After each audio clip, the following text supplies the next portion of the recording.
Good afternoon, everybody. This is Stan and Jack for theartofchart.net, and we are doing a webinar on trend lines, how to successfully use trend lines in trading systems. And our disclaimer, of course, we do these videos for educational purposes. We are not issuing trading signals during these videos. We're trying to show you aspects of technical analysis that will help you with your trading. With that said, Jack, how about if you begin with an outline of what we're going to cover, and I'm going to throw you the screen. We can get started with your examples first.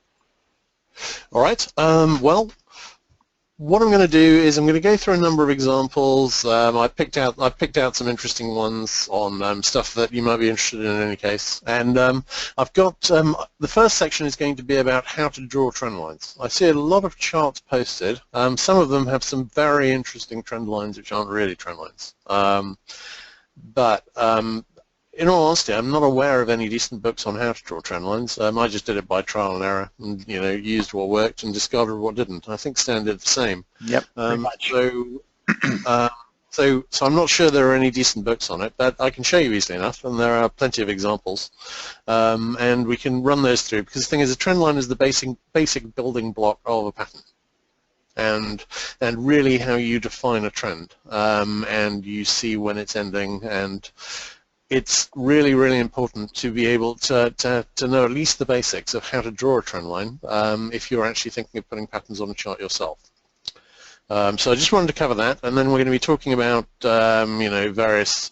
I've got the Netflix one up here, and the likely pattern on that, and make a few comments about that, and Apple and a variety of others, H7 crash I was wanting to have a quick look at. So I think basically I'll just go through, I'll show a variety of examples about how you do a trend line and what that says about where you shouldn't do a trend line, and where the anchor points should be, and what distinguishes a decent trend line from a bad one.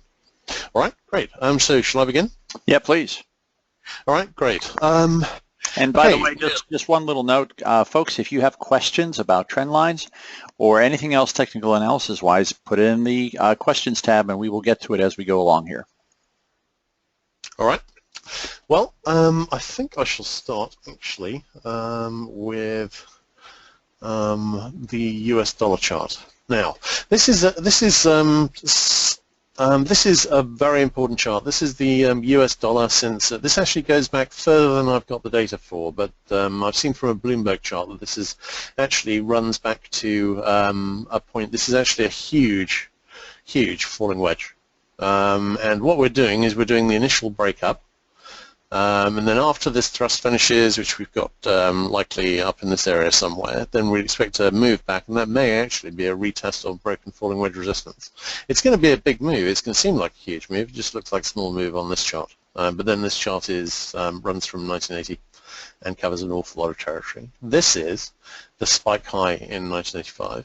Someone emailed me about that the other day, and I'm emailing them back, but a monster. And there was a meeting an international meeting, the Plaza Accord, to devalue the dollar, and obviously that was very successful. Anyway, what do I want to say about anchors? I think I'll start with anchors in terms of drawing trend lines, because that's really important, and a lot of people mess it up. When you are looking at the start of a trend, because you can easily identify where, actually I'll get a slightly more defined, I think I'll go with the yen actually, so hang on. Right. Okay. Now, this is a lovely chart with beautiful patterns on it, lovely trend lines. Where exactly do you start the trend line? Well, when you're looking at where the trend, it's pretty obvious where the trend changes on the time scale. Here, you've got a trend change here. That's a high, goes through. You've got a trend into this low, then you've got a trend into this high, then you've got a trend into this low, and so on. Yeah. Where do you anchor those? Well, this is a very good example, because you will usually anchor it at the turn. This is anchored at the high. This is anchored at the low. Yeah. This isn't anchored at the high. Why is that? Because this is a head and shoulder pattern. And on a head and shoulder pattern, you'll often not actually have a clear view of the head. I mean, it depends on the pattern. If it's got small shoulders, you may well have a view, in which case you'll run it from the head. But otherwise, if you've not got a clear view of it, you run it from the top of the right shoulder, or the part of the right shoulder you can actually see. And that is a good anchor for a trend line. Now, one thing, if you read Edwards and McGee, who did fine work, and I'm not dissing their work at all, but they had this thing that you couldn't have a part of a trend line in part of the preceding trend. Now, actually, that's just, I tested that very thoroughly, and it's just rubbish. It's just not true. So this is, I mean, if you look at this trend line here, when I was working out this pattern, this was a tricky one because, sorry, there's a little slippage on stock charts sometimes on trend lines, but these were, you know, all perfect trend lines when I drew them. And this is, that's anchored there, and that's at a significant low in the preceding trend. And this high turned out not to be important, and there was a beautiful three-touch trend line here from this base and going up there. Obviously, that's the secondary trend line. The primary trend line is the support trend line on an uptrend, and the resistance trend line on a downtrend, because that is the thing which will generally tell you when the trend changes. A falling wedge will generally break up. A rising wedge will generally break down. So basically, you're looking at the most important trend line is the support trend line in an uptrend and the resistance trend line in a downtrend. Now here, this is a very good example, and this is a beautiful pattern actually. This is the yen, which is does tend to generate some really nice patterns. But this is the falling wedge from the high in 2012, I think it was. Yeah, I mean I called it short here at the end of 2012, that's the end of 2011 I think. But I've been watching this wedge for years, and it breaks through this. You often get a breakthrough first, then you need a topping pattern. But obviously, you know, after this high, then it was obvious what the topping pattern was going to be. So as soon as it broke through the trend line again, I called it. And obviously, gratifyingly, went down a lot. Now, it did a full retracement of the wedge, and it formed a beautiful falling wedge. Obviously, this is coming off the right shoulder high, coming through there, nice three-touch trend line. Most trend lines, decent trend lines, have three touches. Now, there are exceptions. A channel, you only really need two touches each side. You need reasonable anchors to do that, but on a wedge or a falling wedge or a rising wedge or a megaphone, you really, for a decent trend line, you need three touches. This 1, 2, 3, 1, 2, 3. This is anchored in the preceding trend. That's absolutely fine. I'm telling you. I've looked at a lot of examples, and it's absolutely fine. It's a very good anchor. You'll often find anchors at previous highs. This is one area I'd look at, and lows. This is coming off a preceding low. So, and then it breaks up, and then, of course, you're forming the reversal pattern again. And I was calling this in a video I posted in August last year in one of the chart chats when I was talking about this breaking up, and then after it broke up I was talking about the possible IHS forming and the Fibonacci retracement targets and so on and so forth, and you know, all playing out nicely, and it would capture the trend change beautifully. But you've got to start with decent trend lines. Now, one thing I do see on a regular basis, and you know, I'm polite about it, but you know, at the end of the day, it's just fantasy really, is that you'll find someone starting, you've got a trend here, you've got the trend change here, and then someone will start the pattern they're looking at here. Now, it might be an internal pattern, but it's not the main one. This is an internal pattern, nice little wedge within the overall falling wedge. This has got, if I show, this is basically 3 days on SPX on the 1 minute chart, and you can see that every pattern is filled with other patterns. And that's the way they form, and these are all little trend changes within the larger trend changes, but the overall pattern comes from the change of trend. So you know, that's, you know, a high. This is a that's a head and shoulder pattern, and you can see you don't have you can't really see the top of the head, so that's coming off the right shoulder. Trend lines down, nice channel, reverses, and you've got these are all securely anchored at various points. Nice three-touch trend lines. This is three-touch trend lines are important. That gives you much more confidence in the quality of a trend line, but they've got to be anchored properly. And that's really, really important, because only when they're anchored properly and they're coming from the right area can you have any real confidence that the pattern you're constructing using these trend lines is a real one. and the trend change you're looking at isn't just a random, tick of the tape. It is actually a genuine trend change. Looking at this chart here, just using this example, here we have nice rising megaphone, breaking down, the trend is changing, we then have a retracement, nice falling wedge, breaks up, nice rising channel, breaking in a sort of complex topping pattern here, then make the high, break down, very steep decline, and so on. These are all small trend changes within the larger trend changes, and all fairly clear, apart from this one, which never really even formed a trend line, because the decline was so rapid. All right, great. Well, Stan, have you got any comments on that? I actually have an example to share whenever you're ready. Yeah, I'll throw it back to you, mate. Yep, great. Thank you, Jack. I'm going to show oil, the latest oil chart, and it's a great example of trend lines and channels. Okay, so here we are. We're starting an impulse high. We have a WX. Here's the Y, X, and the Z. Right. So first impulse up. First of all, there's a larger falling trend line that it actually crossed. Okay, and then of course you get an overthrow. You get a back test, 50% or so here. But I want you to notice this trend line here. Okay, so we have a trend line here that is actually, if I extend it down to the base trend line here. Okay, I could do it that way. I turned it into a channel. Okay, so let's see. You could draw it like this, okay, which is a channel basically, and you see the 1, 2, 3 touches here, 4 touches here, and very often the turn actually touches the top of the trend line. Okay, so here's a 5-touch trend line, and it was a really great impulse all the way up through this falling trend line. Okay, this is the falling trend line of the trend in oil. We Pinocchio through it. We had a 3 back down here to the X, and this is an inverted head and shoulders. The arrows here are just measuring the inverted head and shoulders. You can see what happened here, 51.47. We hit it perfectly. But here's another trend line. Here's a base trend line.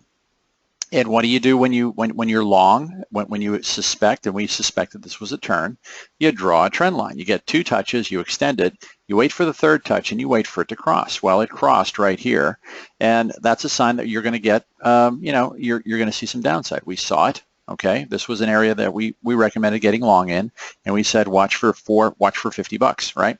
And so I could have drawn another trend line here. I didn't. It was basically a 3 up, and here's a bunch of trend lines here showing a compression or a triangle. Here's another compression or a triangle. Notice what I did here. I just drew another trend line. Okay, look at where it touched again at the top. It's typically a 3-touch deal. So this is 1, 2, 3, 4 touches. The top is actually, again, just like here, but also there's this base trend line here that I use. Okay, so you got 1, not quite 2, but you have a 2 here, a 3, 4, 5, and then you get a cross right here. We had a box right here at the trend line saying, if we get support there, we go higher. Okay, we didn't get support, we broke through. What's the next target? This trend line, which is the base trend line for oil. Okay, so, and where are we now? We're right there at it. So I'm not expecting this to go much further, frankly. I have to take a closer look at it this evening, but I'm expecting this to be support, and look at the trend line I've drawn here. It's just a 2-touch trend line, but basically the trend down is over when that gets crossed. Now, you want to actually get a little bit more advanced, you can do this. You can do trend lines on RSI. Now I call these RSI price cycles. Okay, so the price cycle here is down, but we will cross this RSI price cycle long before we cross this price trend line. Okay, trend lines are important so that you know when the trend is actually reversed. So this was a nice move. We were calling $50. We stayed above the trend line. As long as you stay above the trend line, you stay long. Okay, you cross it, well, now you have a different story going on, and you play it accordingly. Next trend line is this one, looking for support. We cross this trend line. It's a sure sign we're going to go see $54.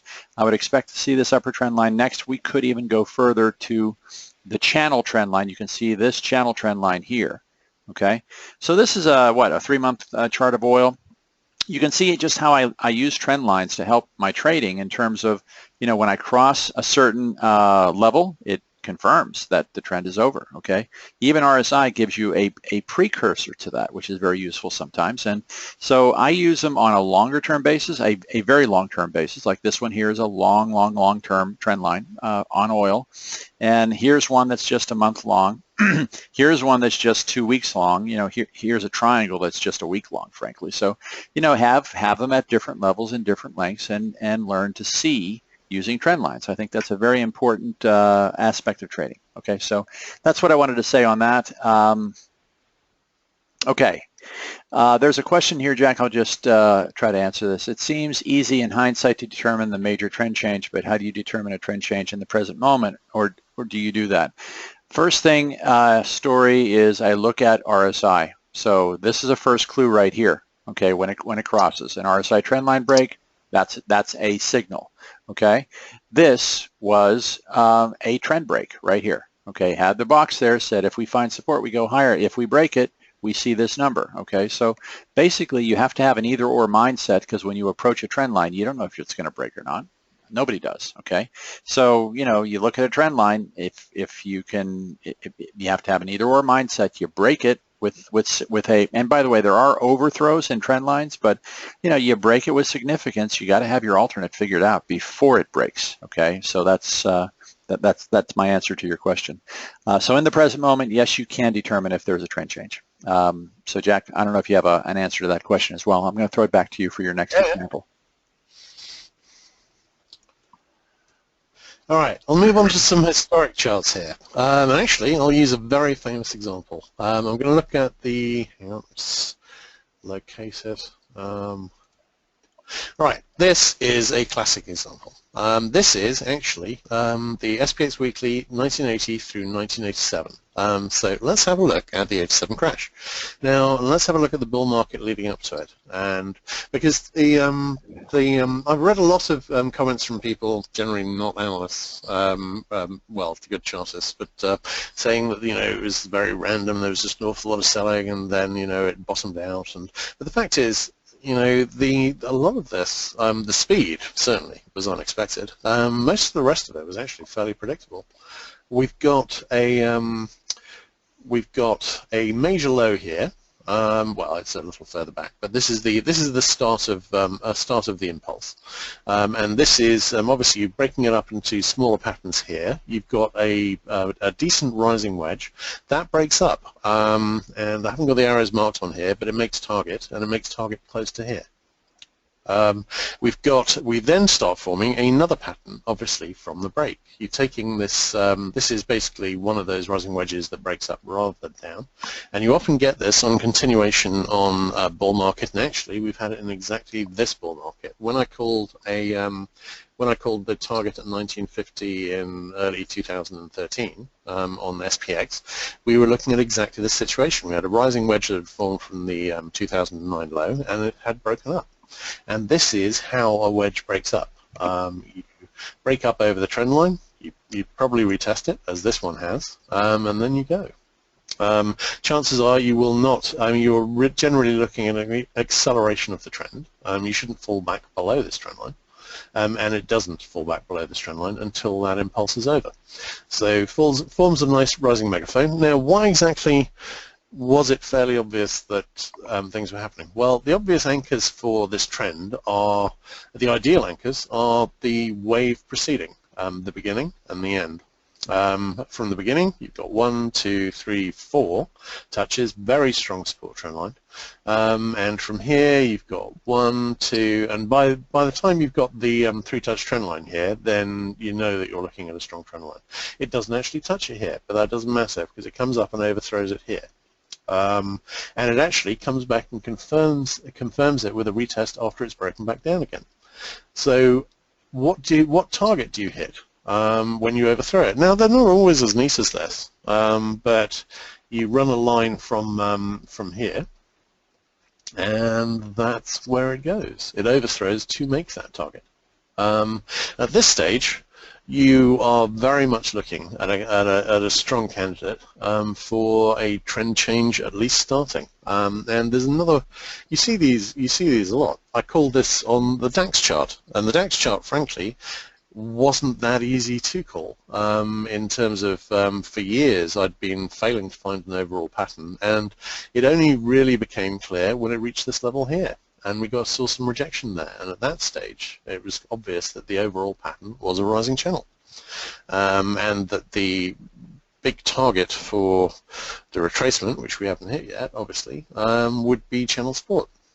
Is it necessarily going to hit that target? Price doesn't have to do anything, but it is the obvious target. And it's unfinished business below within this channel until it is hit.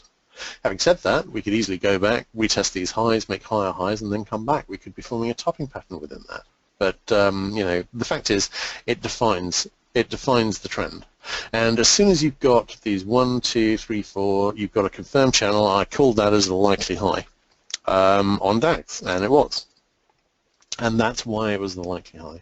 But if we go back to the 1987 high, here we have likely high area. Overthrow the pattern, hit a long-term trend line, you then come back, retest the high. I think something like 70% or 65% of all the reversal patterns on SPX are double tops or double bottoms, and you see you've got double top here, double bottom here, you know, all very classic, and then it breaks down. Now it breaks down towards the megaphone. Why do you think the megaphone is going to break down? Because it overthrew. That makes it likely to break down. So at this stage, you shouldn't have been thinking about going long. You might have thought it might bounce at the megaphone trend line, but you wouldn't think that it was likely to hold and then head back to megaphone resistance because it has overthrown the trend line. Now, and then of course it gaps through, very strong way to accelerate a trend, gaps through, the gap doesn't fill, and then you head down to the 50% fib retracement of the entire move, which includes both of those patterns within an overall rising megaphone. So you hit the support area, you do a double bottom, and off you go. That's in terms. Was this a chaotic crash? No, of course it wasn't. If it was a chaotic crash, then it wouldn't have been following all the patterns. It wouldn't have been doing what it was expected to do. It wouldn't have been making all the pattern targets, and it wouldn't have been hitting all the Fibonacci's. This was, you know, it happened very, very fast, and caught a lot of people by surprise. But the fact is, you know, from a charting point of view and from a trend line point of view, that none of this was unexpected. In terms of RSI and so on, you can see divergence, divergence, divergence, divergence, divergence. You know, you get a lot out of the RSI. The RSI is an enormously useful tool to use alongside trend lines in your trading. And the other one, of course, is Fibonacci. Where do you expect these moves to end? The Fibonacci levels are very good levels. They don't tend to. I mean, sometimes they hit exactly, but you know, you tend to end up close to them. Sometimes you'll find you get an exact touch first time, and then a Pinocchio through on the second. See that a lot, an awful lot. But you know where the obvious target areas are, and an awful lot of the time they will go there, and they will find support there. So when you've got 50, when you've got to the 50% and you've got your high before the low, you come down, you make your final low, and you set up a double bottom, you find support there and bounce. Realistically, at that stage, you are expecting the trend to be over. It takes a while to make the target, but it makes it. It's this is a beautiful, beautiful technical setup, and I don't understand why anyone would describe this as chaotic. But if you didn't actually know anything about trend lines or charts or patterns and Fibonacci's and so on, then it probably did look chaotic. And that's why it's worth knowing these things, because if you knew your trend lines and you knew your patterns, then none of this was a surprise apart from the speed. And that is worth knowing. In terms of just want to have a quick look at Apple, because obviously that's a very interesting one here. Now, what's the obvious pattern here? This is obviously from the 08-09 lows. This only has 2 touches, but it is nonetheless the obvious trend line because it's coming off the obvious anchor. You've got this wave here. You've got one end, you've got the other end. Those are the 2 anchors for the move. You've got 3 touches and a slight overthrow at the top. Really, the obvious thing to happen in here, and it could go back and retest the highs first or make a higher high, but the obvious thing to happen next is next time it hits that trend line, there might be a small bounce, but chances are it's going to break. And of course, I've drawn in the Fibonacci's for the obvious target areas. It's this is, you know, this is the standard stuff you need to use. It's and it's very, very effective. All right, great. Any comments on that, Sam? I have an SPX example to share whenever you're ready, Jack. I'll throw it back. Okay. I just want to show you guys what I'm looking at here, and this is a trend line example. And by the way, I have not done my homework yet for the evening, and I'm going to look across the markets and do what I normally do, my normal routine. But like, here's an example of a trend line. Okay, just drew that today based on today's action, and we now have the intersection of the monthly pivot and this trend line. So if this is going to go lower, this has to turn immediately and go lower. Okay, so one option is this is the W, or I'm sorry, one option is that this is just an A, B, right?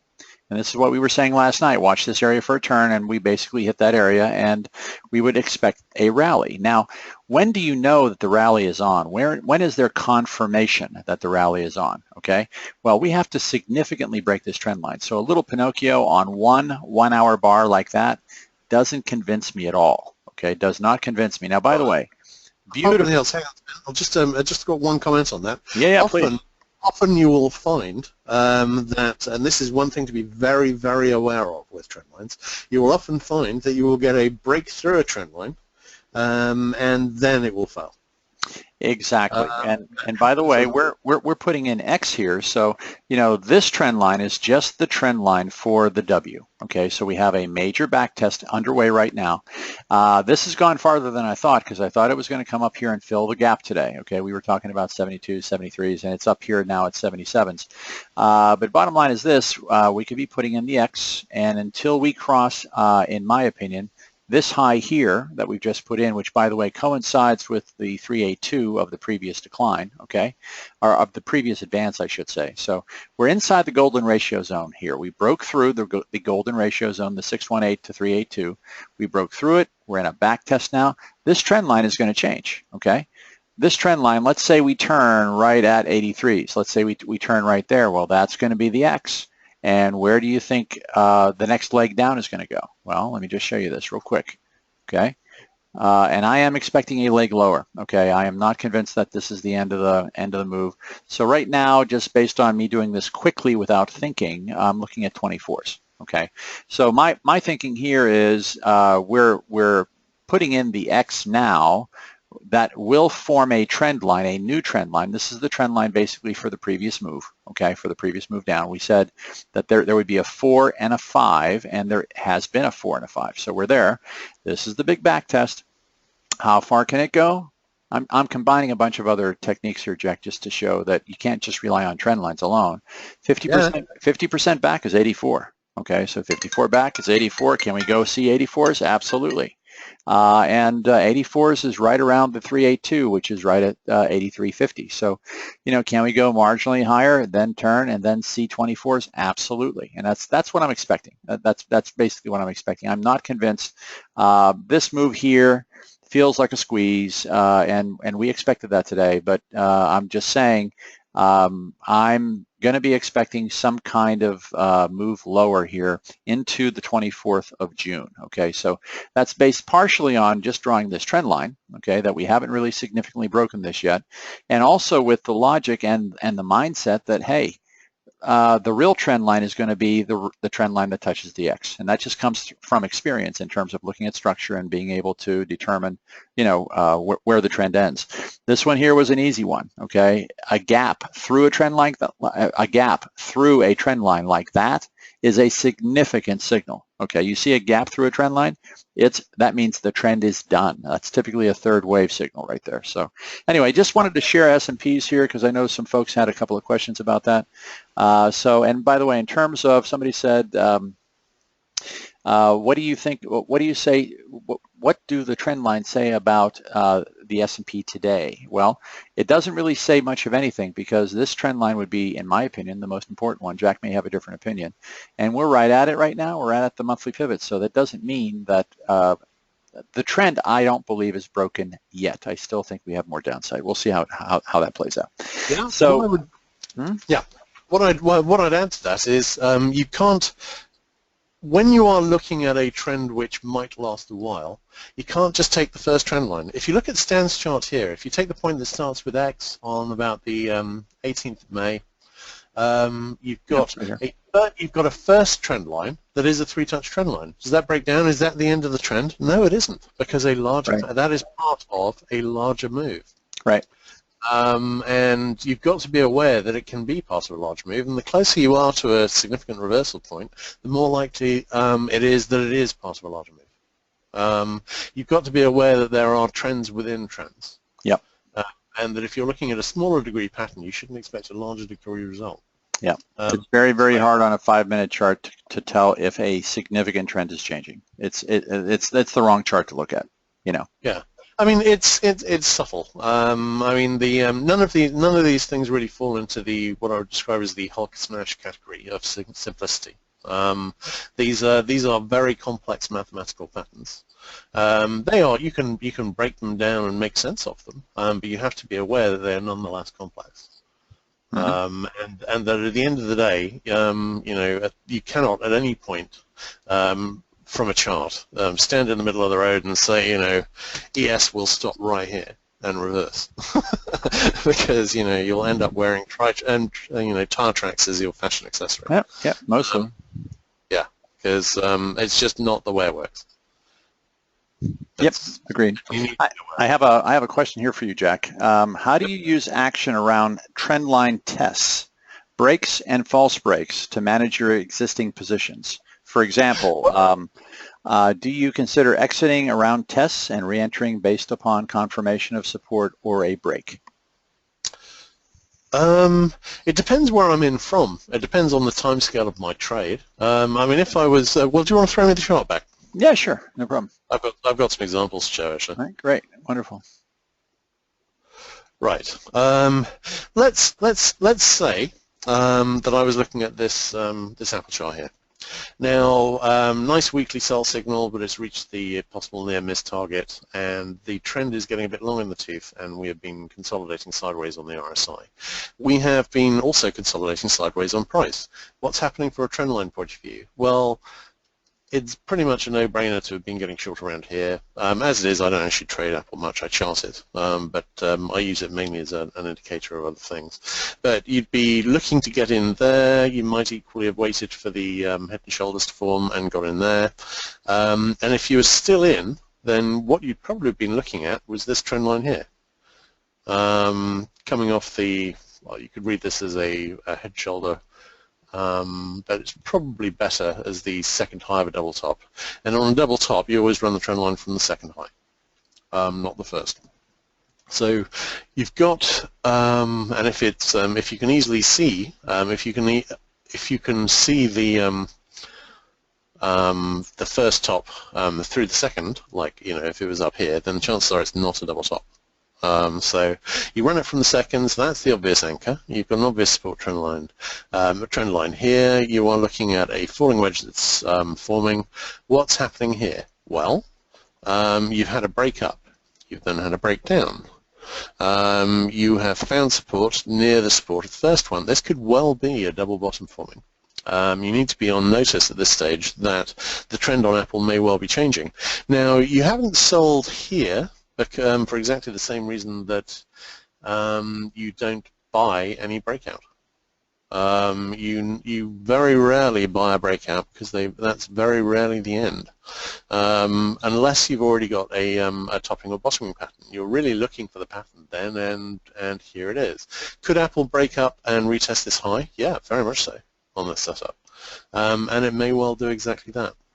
And at that stage, when you reach this high, within the context of this overall pattern, that's really going to be looking rather like either on the way to making a head or making the second high of a double top that would come down and break this pattern support and head down. I would have thought in size terms, we could probably be looking at 61.8% fib or slightly below it, possibly at the support level here.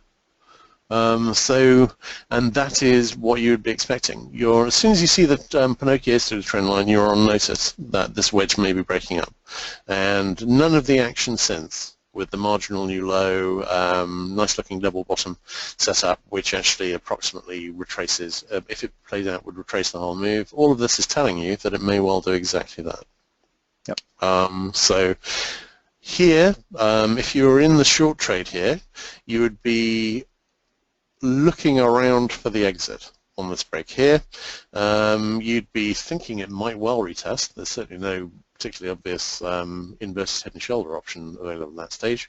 You'd probably retest actually, and you come down, you make a marginally low, and realistically you'd be out somewhere there, and you would be considering a long. This is the weekly chart. I'm breaking this down into smaller patterns, and you can do that right down to the 1 minute, because this is the weekly chart, and of course, you've got your patterns within patterns. Yep. And this is hang on. Sorry. And this is 3 days on SPX on the 1 minute chart, and actually it doesn't look much different, and that's because it really isn't. You're still talking about patterns within patterns, just on larger timescales. You can go right through from from 1 minute candles to monthly candles, and the only thing that will really change is you'll have to factor in the impact of inflation on the longer term charts. Exactly. I have a scaling in, scaling out example when you're finished, Jack. Yeah, sure. I'll throw it back to you, mate. Okay. Because I think a part of the question was, how do you deal with trend lines when you're sizing your positions or getting out of a position or whatever? Okay, so I want to try to answer it this way. I don't use one tool in terms of getting in and out of trades. I think that's a mistake. Okay. So I would entirely agree. Yeah, I think you really have to look at the impulse, and you have to look at the length and strength of an impulse in order to know when to leg in and leg out of a trade. So for example, when I see divergence like this, you see this divergence right here? I'm out 2/3. Okay, I'm in down here somewhere. Okay, I may not get in at the bottom, I might get in at the lower high or whatever, but bottom line is when I see divergence, I'm out 2/3. That's like an automatic for me. Now, with this specific long, and I'll even talk through this short with you if you want, I use strength of impulse, and I use Fibonacci. So 50% back right there where that box is. I'm out 1/3, my stop is at even. Do I know that it's going to go higher from there? Nobody knows if it's going to go higher from there. So it could break down and just make a new low. And if it does, great, I have a 1/3 off, right? But what I'm doing is I'm waiting for a 3 up. Here's the 3 up right here. I'm off 2/3. What starts to happen here? Divergence. Look where RSI is, right? RSI is up here. You're out 2/3 of your trade, and you're waiting to see what happens. Does it mean just because we have a 3 back that it's going to turn around and dump? It doesn't mean that at all. This is a 5-wave structure, right? So hold on to your last third and trail it up, and you see the larger divergence here. And you may not be able to get out at the high, but the idea is if you're swing trading and if you can capture 2/3 of this swing, you're a very good trader. Okay, and I think expectations have a lot to do with traders in terms of like how they think about it. They get out early or something, they beat themselves up. It's like, don't do that. It's like, look, you get 2/3 of a swing, guys. That's like time to take your wife out to dinner. It's a celebration as far as I'm concerned. So, this one here, if you're short from up here, you look for the first third off, and again, I do my typical. It's the same thing every single time, guys. It's like you have to trade like you're a machine, So you legging out of a trade. Let me get the damn machine to work. Come here, you. Okay. 1/3 off right there. 1/3 off would be at the weekly pivot, 2102. Okay, that's not a lot of handles, but you put your stop to even and you let it run. Okay, 3 down. Where's your 3 down? All the way down here. You're off a second third, and you have a 1/3 on right now. That's typically how you would play it. That's how I would play it. If you're a bigger risk kind of person, you take your first third off down here at 50% back. This is typically where the market's going to turn and make a new high. And you put your stop to even. 3 down, you take off your second third, and you keep doing it again and again and again. And I think if you use RSI in combination with this Fibonacci sequence that I'm trying to explain to you, it has nothing to do with trend lines. I mean, trend lines are important, so if I see it go against me, like if this trend line had broken significantly, or if this trend line on this touch had broken significantly, oh sure, I'm going to change my position size. I may get out of the trade completely, and that's fine. That tells you when you're wrong. Okay, so when you're wrong, you adjust your position as you need to. But I think there are other ways of looking at when you enter, when you exit, and I would not just use trend lines for that. So that's my answer to that question. I know it's a long-winded answer, but I think traders need systems in order to manage their positions. So I'm trying to. One example right here. Yep. What exactly is the main thing to look at? What were the things we were looking at today? Well, we were looking at that trend line. We were looking at the monthly pivot, yep. Which was at about 64.5 ES. And when I was asked afterwards, after the monthly pivot broke, what was the next level to be watching? I said it was the daily middle band, which is a very important level. Again, that's Bollinger Bands. It's not a trend line. Right. Another thing to consider is we are currently in a sequence of lower lows and highs. Obviously, this high here is significant. If it is broken, then we've broken that sequence. Yep, exactly. This high is very important. Yep, yeah. Agreed. So, I mean, there's a variety of things to be looking at. You cannot just use one trend line. It's enormously useful to be able to draw trend lines and use them, but if you use them in isolation, you're missing an awful lot. I agree with that for sure. Okay, Jack, let's see if there are other questions. I've got a couple more examples. It's just one of the reasons I suggested doing this webinar was so that I'd have somewhere to direct people to. Okay, go ahead and show your examples. That's great. I think we're out of questions, by the way. Yeah, when I got shown examples of charts which I really should never have been shown. Where the structures were just not of a quality where you would really expect anyone to be taking them seriously. Now, one thing I wanted to mention was log charts. Now, most of the log charts you see, and they're very, very widely used, most of the log charts you see are inappropriate. They shouldn't be used. The scale is not of a stage where they really can be used, or they say anything useful. How can you tell? Easily. All you've got to do is find decent trend lines on the chart. Have a look at it. Have a look at a fair amount of the data and find your 3-point trend lines with decent anchors on that chart. If you can't find them, then you're using the wrong chart. And you shouldn't be using log scale. In practical terms, most charts shouldn't be used on log scale. This one is on log scale, and I'll just show you what it looks like on the conventional and the other, and I'll show you the decent trend lines on this chart which show that you can use it. This is the period 1990 to 2003. The SPX starts that period in the 350 area and finishes it obviously with a high of 1550. Obviously, you've got major scaling issues here, and the reason I did this chart particularly was to show that as a counterpoint to the other chart, which I'm going to show you, which is the log chart for the entire move. And you've got a pattern here, and then you've got a consolidation of the pattern there, but obviously these are almost vanishing compared to this one, which is obviously the main move up into the high. How does that look on the log chart? Well, you've got a perfect rising channel. It's just a beautiful one. This is the secular pattern for this entire move from this low here right up to here.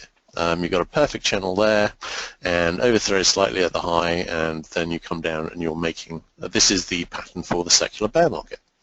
And this is the pattern that I took the 2440 target from. Now, obviously, you can't just use the arrows on a log chart because that's really not the way it works. You'd end up with a target up in 30,000 or something. So, but you can identify the patterns. Here, you're seeing a lot of decent three-touch trend lines. 1, 2, 3. 1, 2. Okay, that's not a good example. 1, 2, 3. You've got a lot of examples. A lot of the charts you see with log trend lines on will have no decent examples at all. This is an excellent example of where you can use a log chart. They're relatively rare. They tend to be longer term, and most of the time when you see someone showing you a log chart and telling you that a breakthrough trend line on it is significant, you'll find it's a two-touch trend line, and there are no usable three-touch trend lines on that chart. In which case, how significant is the trend line break? It's of no significance whatsoever. Then you're wasting your time looking at the chart. All right, great. Just wanted to say that about log charts because I see a lot of that. Okay, very good. I think, Jack, that's a wrap. All right. Yep. No Great. more questions. Thank you, everybody, for your attention, and thank you for your questions. And Jack, thank you. Great job as always. Pleasure as always, mate. Yep. Same here. Take care, Jack. Bye-bye. Okay.